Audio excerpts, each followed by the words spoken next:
Forgiveness is not optional, it is survival. So many people struggle with forgiveness and they want to hold on to the past. Well, I got some news from you. I am the most overly forgiving person to ever exist.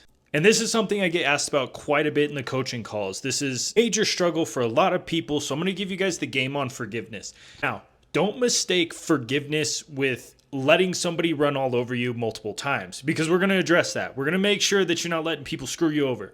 That's something I've learned recently, and I'll show you how to set boundaries and standards and stick to them. So whenever I go through forgiveness, a lot of people are going to tie it to their ex. But this could just be anybody who's ever hurt you, anybody who's ever done wrong to you. When we hold on to this negative energy, the jinn feed on it. This lowers our vibration. This makes prayers more difficult. It just sabotages us. Holding grudges doesn't benefit you anything at all. It just makes you in a thought loop. Thought loops are dangerous because this is what jinn and shaitan and demons use to manipulate our energy to get us sent in a bad direction. And not only that, it can sabotage all future relationships because you haven't forgiven the person that screwed you over. Forgive for yourself because it will ruin your whole future. Now, there's a reason why I've been saying that forgiveness is survival. So when I was younger, there was something that happened to me, something that I'm still not comfortable talking about publicly. And I held on to this thing and I attached it to my self-worth and it destroyed me. It was tearing me up for a very long time. This is pretty much the only thing that I can't talk about for some reason, the only thing I can't get out loud. But this thing made me feel destroyed for the longest time. And it got so bad, and the burden of this pain and the destruction it was causing in other aspects of my life was to the point that I needed to forgive to survive. And if I hadn't forgiven this person for this moment, I wouldn't be here today. Genuinely wouldn't be here today. There's no way I can continue to go on with that kind of weight holding me down and dragging me through life.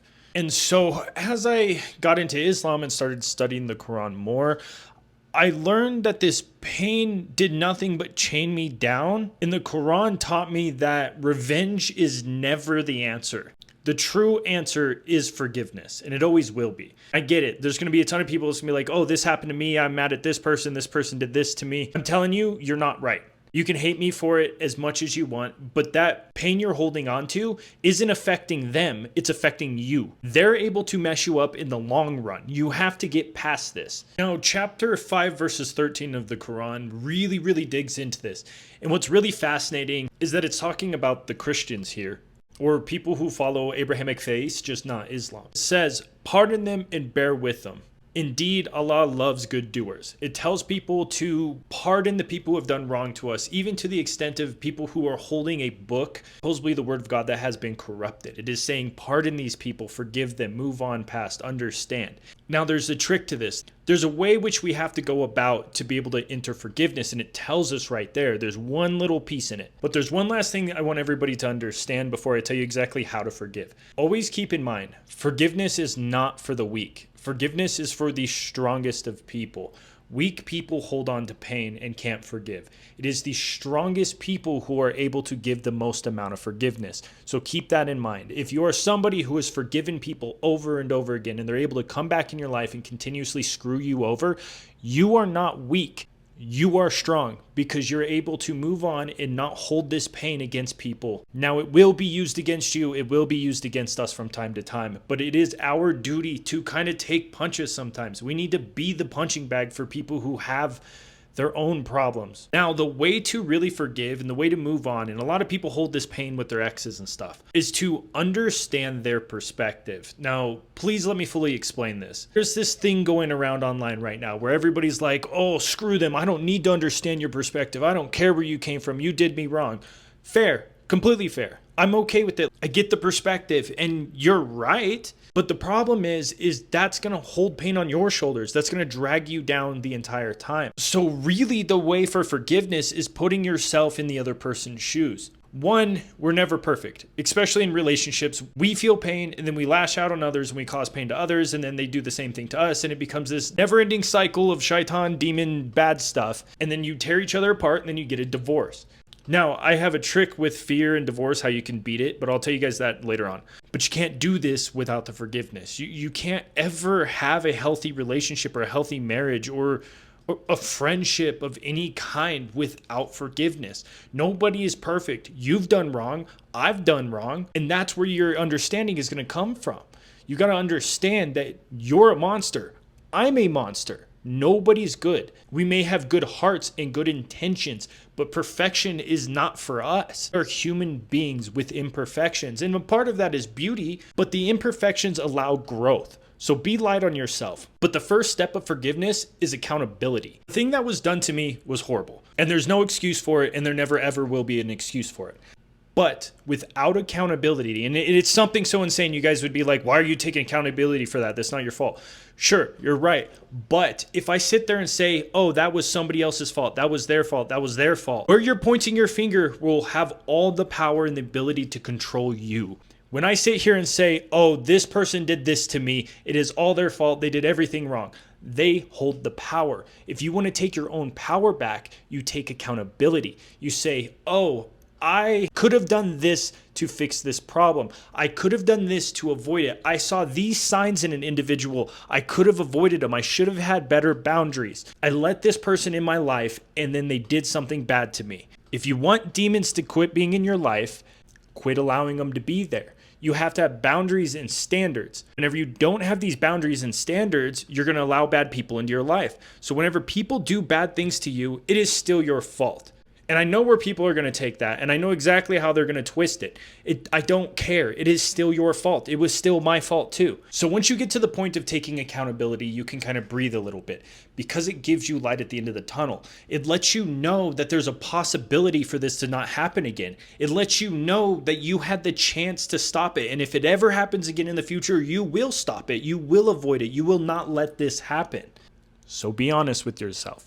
Who are you holding on to? When you think of their name and it makes your chest tighten, who is the person that you're not forgiving? Who is the person that you're holding on to? It is time to let them go. And not for them, but for yourself. Forgiveness isn't forgetting. It is choosing peace over pain. Now, the only way for pain to stop happening in the world is for it to land on the shoulders of a good person. And sure, it sounds messed up, but it is true. So when people go under pain, they lash out on others and cause pain on others. The issue with that is it doesn't communicate that you're going through pain. It doesn't communicate that you're hurting.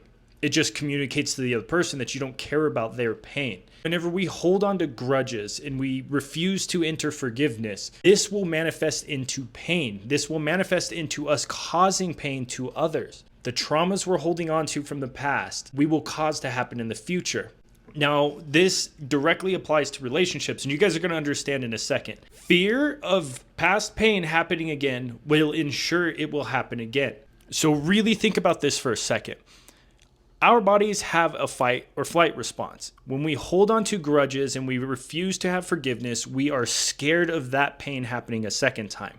And so when we enter a new relationship with somebody that maybe not perfect, but is a good person, we will develop fears. The more we get attached to them, the more we fall in love, we will get fear of losing the person. But that fear of losing them will kick on the fight or flight response. The fear of your past trauma activates your fight or flight response. Whenever that fight or flight response kicks on, you're going to either fight with the person or run away from them. This will guarantee the thing you're scared of will happen. If you are scared of losing somebody, if you have the fear of losing someone, your fight or flight response will activate and you will lose them. Meaning you're never going to be in a healthy relationship long term without forgiving. And yes, it sounds crazy, and I'm really hoping this makes a lot of sense to people because I'm really tired of these divorces. Like it does mess with me, guys. Like the coaching calls, I'm probably going to shut them down soon because it weighs so much on me hearing these stories of good people that are going through divorces and their divorce is coming through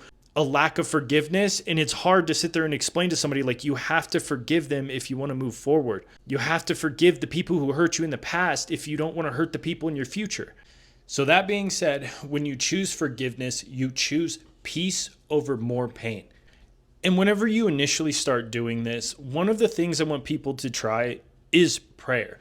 And although that may sound redundant, and I tell people just to pray about it all the time, but it is something that helped me. It has helped me tremendously. I am in the clearest state of mind than I've been in the longest time. I couldn't even remember the last time I felt this good mentally. And every single time I started to feel this pain or this rage or this anger in wanting to like lash back and cause pain on the other person, I went and prayed instantly, every single time. I was praying 30 to 50 times a day. I'm serious. And every single time I prayed for God to protect the individual and help me and give me the strength to move past. Not solve the problem, not to get her back in my life, but to give me the strength to move forward. In secondary or first, depending on the moment, prayed for them to be okay. Pray for them to overcome any pain that you've caused them. This is what kept me together. This is what held me together entirely. I'm telling you, if you guys try it, like just give it a shot. Just give it a chance. I just realized I didn't go in too much detail about understanding their perspective, and I really need that to come across so you guys can get there. Keep in mind, everybody has demons. Everybody has something in their closet that they're holding on to. Everybody's got some secrets that they're not telling the world. Everybody has trauma. Life is not easy. It hasn't been easy for you. It hasn't been easy for me. And it hasn't been easy for anybody else you come across. Everybody has struggles of some kind. And really, the people without the struggles are probably the worst ones. Like out of everyone I've met, it's like the rich kids with the good parents that are the worst humans I've ever met. But chances are that person that wronged you has been wronged in the same way. They understand your pain. And there's a good chance they're holding on to a lot of regret for what they did to you. I don't believe people were born bad. I don't believe people are born evil. I believe they're taught to be. And they're only taught to be because of bad guidance and pain.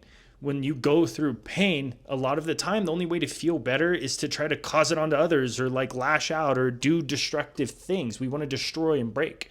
And although that's our natural response, it just keeps the cycle going over and over again. That's the devil. That's Satan right there. So whenever you analyze the situation and see what was happening to you, try to think of why would they do this? And I know that sucks and it sounds shitty, but think about it. Why did they do this? Because whenever you understand the why and how, you start to forgive. So I'm going to tell you an example about a time I caused pain on somebody else so you guys can understand. I was in a very good relationship and I destroyed it. This is because in the relationship of 5 years previously, I was hurt pretty bad. So I was hurt pretty bad. I was in the mindsetting that love's not real, nothing lasts forever. It doesn't even matter at the end of the day. She's going to be gone no matter what. And because I was in this perspective, I was stuck in this dark cloud within the relationship, I didn't show much affection. I didn't show much attention to her. I didn't really do the nice things that I do today. Although I wasn't the worst person in the world, I still didn't give her what she deserved. And this built up in her. This hurt her. She was feeling a lot of pain from this moment. She was feeling a lot of pain from all these little tiny moments. It doesn't take like one large thing all the time. Sure, a big slip up happens. Everybody does it. But these consistent bad things weighs down on people. And so this tore her apart. She always felt insecure. She always felt not good enough because I didn't show enough love. I didn't show enough affection. And this was because of my own fear. I thought it wasn't possible to have love because I was already hurting. And so I caused it. The thing I was scared of, which was losing the person, I made happen because of my own fear and my own trauma that I went through. And I'm being vulnerable with you guys and telling you guys this because there's a good chance you've done the same thing and you may have not realized it. And so whenever you're analyzing the situation in the time that somebody else hurt you, try to think about that.